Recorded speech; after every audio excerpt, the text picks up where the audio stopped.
защото другия партньор е публиката.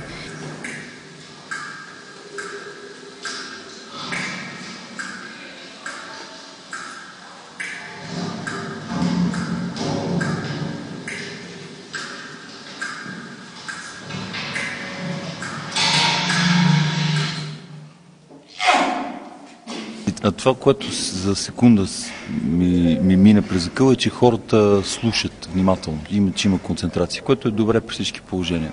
Без значение дали някой харесва или не, но...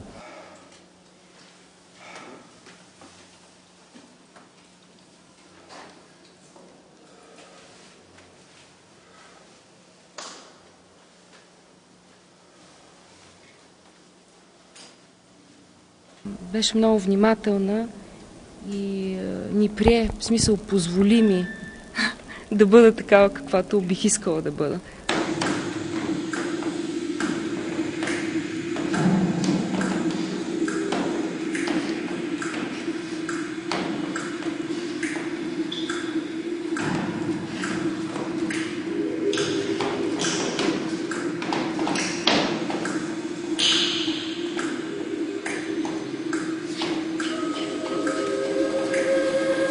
Мене много ме интересува това документалността, интимността и затова не се и опирам на някакъв сценарий, който е писан от други или пък на пиеса. Искам това да идва някакси, да е много истинско. Тая скритата истина да покажем.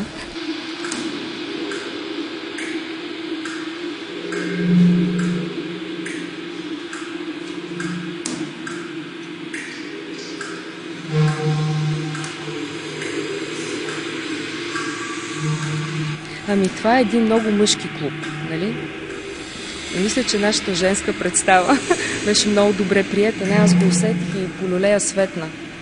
Мисля, че по някакъв начин дадохме живот на мястото и то ни прие, защото всяко място си има атмосфера.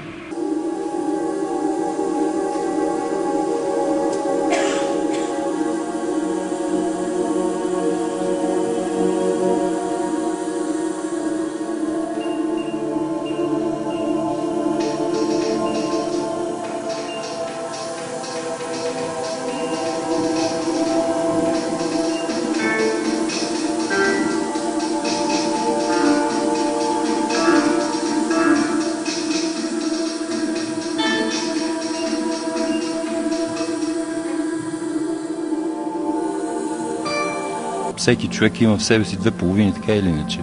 Така че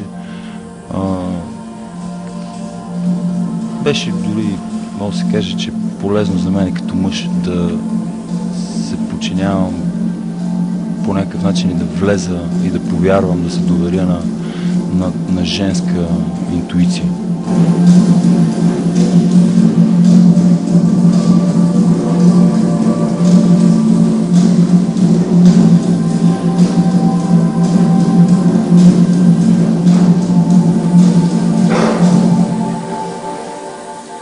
Тази женска природа мисъл по един различен начин да присъства на сцената, свързано с нашите желания, с така както бихме искали да изглеждаме, без с забранените неща.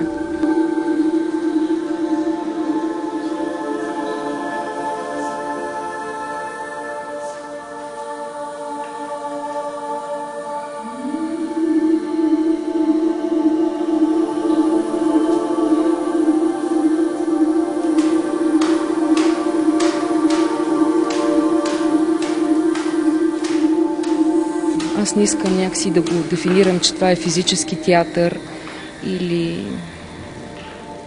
Просто това си е нашия театър, който сега правиме и нашия си живот, който сега живеем, смисъл на групата ни.